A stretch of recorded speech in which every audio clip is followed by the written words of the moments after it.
The Great Debaters Contest 2016 registration is now open. Teachers or school administrations should register on www.greatdebaterscontest.com/register. Welcome to the Great Debaters Contest. Today we're coming to you from the foot of Mount Kenya, Nyeri region. I am your host, Mariam Bishar. And I am Austin Yumbok. Today our motion is developed countries' influence on Africa's policy making is a great deterrent to Africa's sustainable development. We have Muguiri girls versus Mahiga girls. Who will be the victor, Mariam? We'll let the ladies tell us that. Proposer number 1, you have 3 minutes. My name is Faith Mwangi from OLC Muguiri Girls, proposing the motion that developed countries' influence on Africa's policy, making it a great deterrent on Africa's sustainable development. The developed countries that we're talking about is Britain, Germany, USA, Russia, China, and the like. And policy is a law or a rule that is followed by a government or an organization. And a deterrent is a hindrance. Sustainable development is a permanent mark on an economic growth of a country. So the points that I have, number 1 is the development aid given to African is hardly comparable to the outflow that comes from the Africans themselves. According to the African Financial Report, the amount of money that annually comes from from Africa, without the knowledge of where it goes, is $58 billion US. When you translate that to Kenyan shillings, it is multiplied by 102, which is, I'm not very good in maths. So, as I was saying, the aid that they give to us is hardly comparable to the money that they get from us. So this is clearly an indication that their help is not important to us. So point number 2 is that when Sudan discovered oil, they called on USA. And when the USA came, they helped, yes, but then they started using the money to their advantage. And the policies that the Sudan had formerly made were disrupted, and they made new policies that that prevented the Sudanese from acquiring their oil. So the resources went straight to the USA government, and the Sudan government did not benefit from that. Also, when we, as Kenya, discovered oil in Turkana, we asked for help since we did not have the money and the skills to acquire it. But as it happened, we lost. And actually, I don't think there is anything that can be termed from the oil that was discovered in Turkana. So my main point here is we do need the Western countries, but we also need our parents. If, for example, your mother is breastfeeding you and let me assume you're a child and you're breastfeeding from your mother, and you discover that your mother is producing rotten milk, will you continue taking the milk just because she's your mother, or will you refuse the milk? I want you to imagine yourself as a small child, and you need your mother's breast as much as you need air. Thank you. Opposition, you have 3 minutes for your opening statements. Now, it is said that just because you're on a diet doesn't mean you can't look at the menu. Just because the developed countries have influenced Africa does not mean that they have not impacted a positive change in Africa. Well, according to Amnesty International, evaluating the impact of developed countries in Africa does not involve us looking at the raw numbers. What will Africa have been right now without the involvement of European nations in our affairs? I am Faith Githu, representing Mahiga Girls High School, and I strongly oppose the motion that developed countries are a great deterrent to Africa's development policies. On to my first point. First of all, I want you to imagine yourself as a 14-year-old girl, pregnant, tired, dejected, walking along the Maasai Plains. So from an age where women were taken as childbearing vessels, to an age where women are now presidents in Africa. We have women ministers or cabinet secretaries, if you like. We have female judges, female representatives, female teachers. As in, the women have been empowered. We also have a prime minister like Margaret Thatcher in Britain. Now, let us do a quick flashback to the year 2002, when the world's opinion turned against Kenya. Do you remember the late Professor Wangari Maathai and her supporters in the Green Belt movement? They were attacked, they were beaten, they were harassed, and this turned the world opinion to Kenya. The developed countries took this as a challenge and decided to assist the Green Belt movement in saving our environment. It is the current Uhuru Park that you can enjoy and walk along with your 2-year-old daughter, showing her the monkeys at Karura Forest. It is where you go to rest after a tired day. You're hustling for a job and there's no job. This is what we are talking about. We're talking about better health. We're talking about better education, better transport and communication system. And healthy cultural practices have been eradicated. We have eradicated slave trade. We have empowered our women. We have bettered our education. We have made Africa a continent. It is no longer referred to as the dark continent, because Africa has been raised, and we're now a proud people, a very proud black people. And that is why I know that even to the most unobservant dullard, that developed countries on influence on Africa policy making is not a great deterrent to Africa's sustainable development. Thank you. We're ready to hear rebuttals now, beginning with the proposers. You have 3 minutes. Well, with black gold comes money. In Tanzania, in Sudan, they discovered oil. They did discover oil, but Sudan, they never had the skills for them to drill that oil. What did the Americans do? They came in, they offered help. And when you're given help, you don't resist, you take it and utilize it. But when you take responsibility, you take the larger part of the cake. But it went on for a long time that Sudan, they felt, we have to take the larger cake because the resources, they're from our country and we have to earn. Due to that, they formulated policies for them to earn revenue. And that revenue hindered the American government. Thus, they formulated more policies which hindered the Sudan government from earning revenue. That is a reference to the first point. My name is Marianne Juguna from the OLC Muguiri Girls. On to my first point. African countries are unable to make policies on environmental protection. In the developed countries, we've got China, we've got USA, we've got Germany, we've got Russia, and we've got China. We'll only take one example. We'll take China. Look at China. In Africa, we import things. What do you get in Africa that does not have a copyright made from China? When you look at our markets, most things they are imported from China due to China is developed. They've got industries, major industries, over 1 million industries that processes different goods. Due to that, they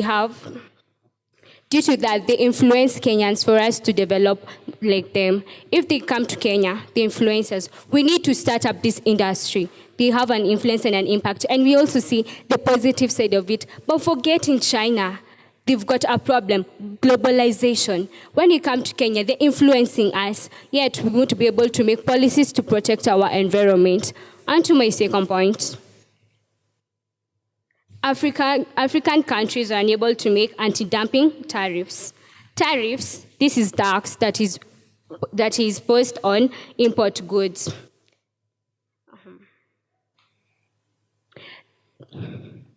African countries, let's say, for example, our own country, Kenya. When we import goods, they come cheaply. As an African, I'm from a middle-class family. I won't be able to go and afford a trouser that I can get for 18,000 shillings. Yet I can go to this market it is imported from China, from USA, from Russia. I can get it at a cheaper price. What will I do? I'll leave the Kenyan market alone. I'll go and get that one that's imported. I rest my case. Opposition, we'll hear a rebuttal. You have 3 minutes. The question question going through my brain right now is whether the proposers are telling us the truth or they're just lying confidently. Well, one of the many lessons I remember from my high school, not even high school, my nursery teacher, was that when I pray, there are three answers: wait, yes, and no. Today, your prayers did not need a wait, neither did they need a no, but it was a direct yes. I thank the Lord, or should I thank the crowd, for giving me this opportunity to deliver you from taking this road of ignorance and bringing you to my side, where I will take you through a journey of telling you how these developed countries have influenced us in the best way possible. On to my first point. Our proposers here stated that Sudan was taken advantage of. Well, taking advantage of a country means that they benefited nothing. They didn't actually benefit anything. If being taken advantage of is a teacher coming to class, teaching me how to read and write, then I better be taken advantage of. What is the use of you having oil in your country and yet it does not help you in any way? Yes, I do agree that it will take a lot of time before Sudan or even our country, Kenya, starts to benefit from the oil projects in their country. But a wait is never, that does not mean that they will not benefit. It will take time, but it will come to pass. Let me take you through World Bank. We all know that World Bank has played a very great role in our countries.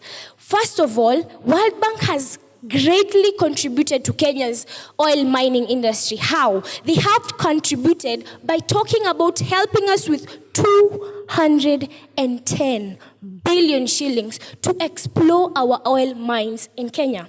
Is that really taking advantage of? If that is being taken advantage of, then I'd rather them taking advantage of me. Let's put that aside. Let's look at the global summit that was here in our beloved country, Kenya, which came with, where President Obama came with 1,500 well-established entrepreneurs from his country, where they invested over 8 billion shillings in our country. Let's look at 8 billion shillings. What does that do to us? Our economy rises up. Our employment opportunities to those who are developing entrepreneurs, they actually grow. Is that, again, I pose a question, being taken advantage of?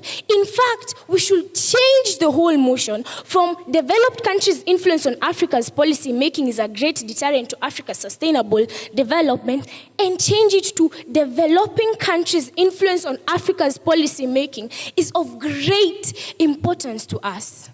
Look at all of you here. I see different uniforms, blue, pink, green, and all of that. Do I tell you that this has been made possible by Commonwealth donating money for us to learn? Is that really being taken advantage of? If this is so, then I am proud to be taken advantage of. Thank you. The Great Debaters Contest 2016 registration is now open. Teachers or school administrations should register on www.greatdebaterscontest.com/register.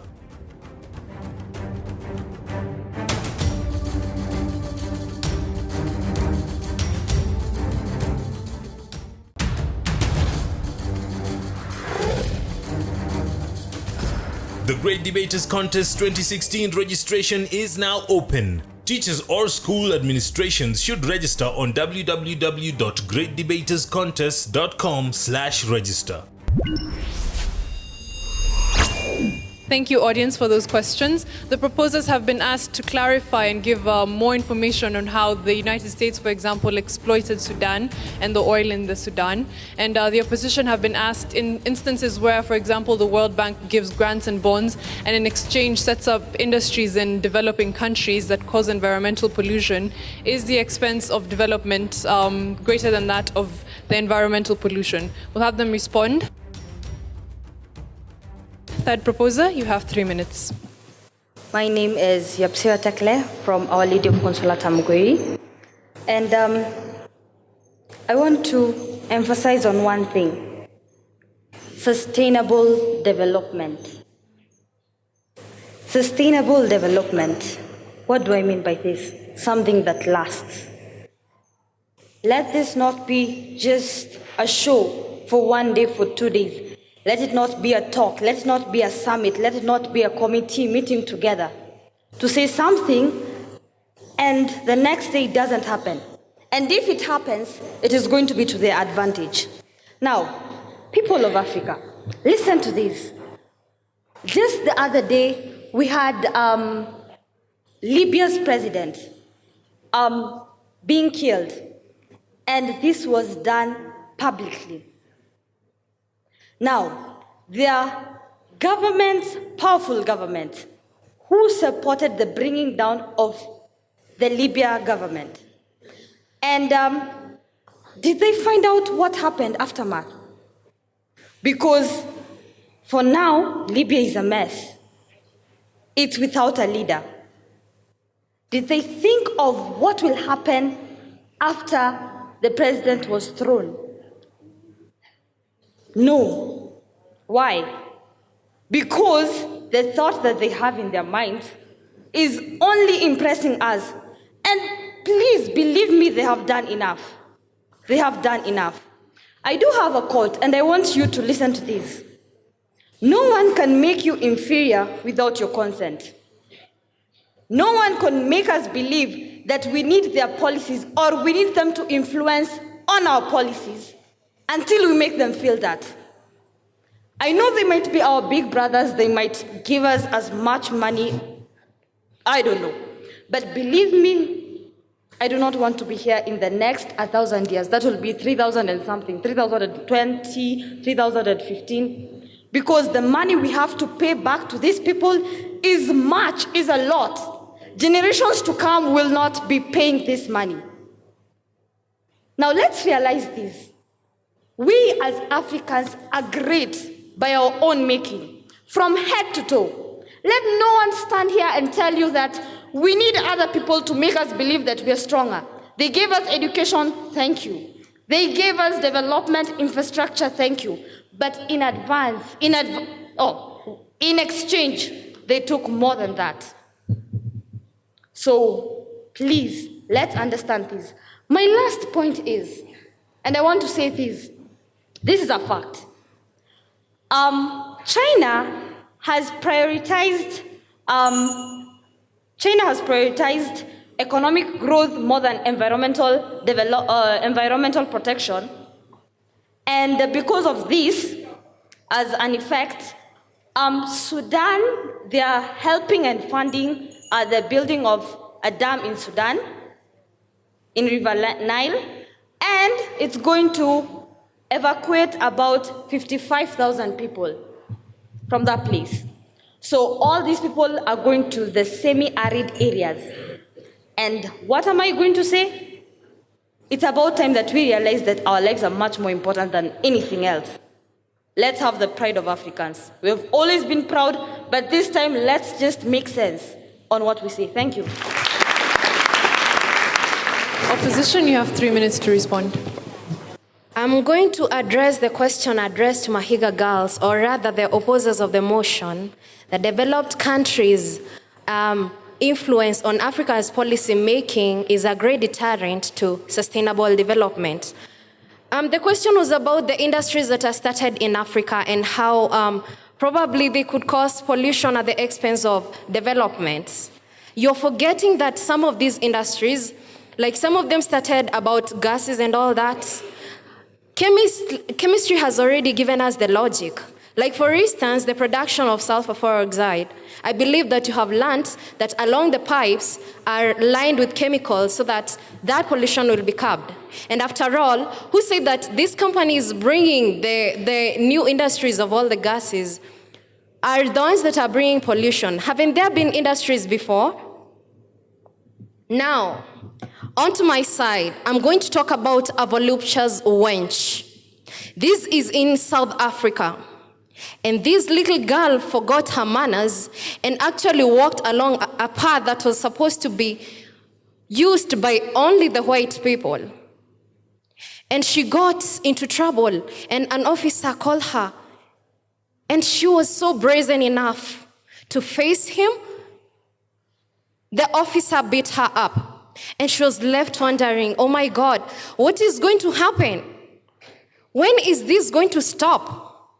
Then finally, she then comes to learn that the country has been saved from the apartheid rule, the harsh rule that has been harassing the people of South Africa, the racial segregation, the suffering, the arrest, the deaths of people when they try to riot.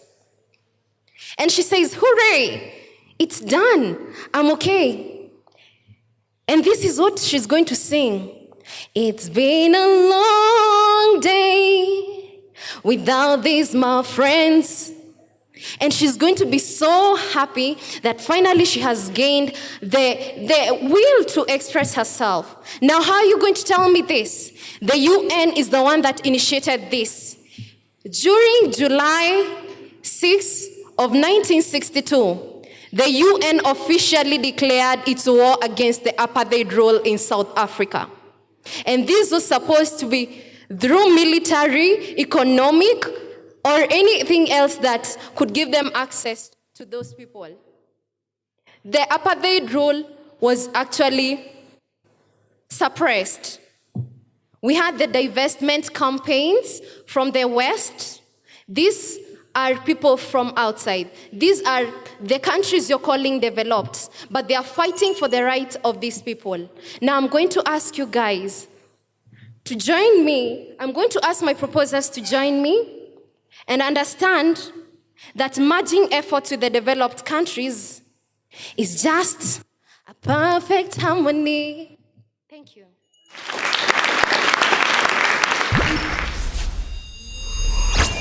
We'll hear final submissions. Each team has a minute. Proposers, you will begin. The question that was asked earlier was about how the US was taking advantage of Sudan, and they prevented them from taking levy tax. And aside from that, so many other things that they blindfold us and take advantage of us.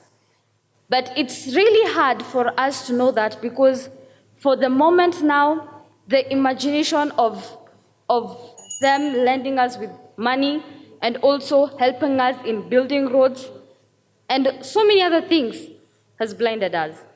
But now, I beg you, please let us understand the truth and the facts. Let this be a challenge to everyone. Go and find out. It's not always what you see that is the truth. So perhaps we are all wrong, except from, of course, our proposers. So please, let's understand the truth. Thank you.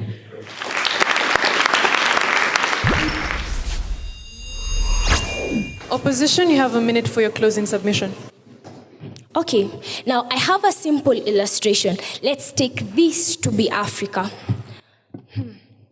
Let's take away the policy on Commonwealth, our education. Let's do away with that. Let's take away the policy on us being empowered as women. Let's do away with that. Let's do away with the policy of us building our roads and our infrastructure. Let's do away with that. Let's do away with you sitting in the crowd and listening to me and wondering, what is this lady doing? Let's do away with that. What do we have here?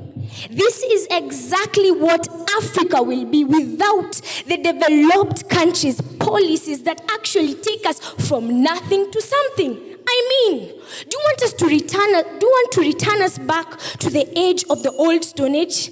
People.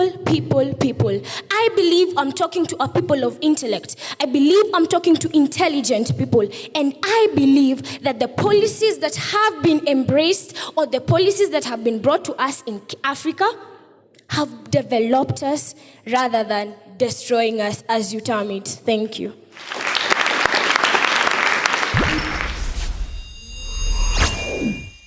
All of you, in terms of style and presentation, you're okay. You have your own unique way. Mastery of language as well, and passion and conviction. But it's one thing to also have that and miss the mastery of topic. And what, as judges, we saw is that the topic wasn't well executed. Why? Because we were still asking ourselves the question, what are some of these policies that have been introduced to Africa that have made us lose our constant and straightforward development. We were lacking such examples. And of course, for the opposing team as well, what are some of the opposite influences we've had out of either lack of these policies or lack of this influence? So we needed to understand those two particular terminologies. So this is what we suggest to you as judges, that you learn how to just demystify the motion, get the terms correct, and then come up with very good examples. But overall, to both of you, at least it was an even fight, and we believe that you can actually make better debaters even with a better motion. Is that okay? So all the best to the two teams. Muguiri girls, you're awarded 60%. Please give them a round of applause. Mahiga girls, you were awarded 62%. They are our winners for the debate.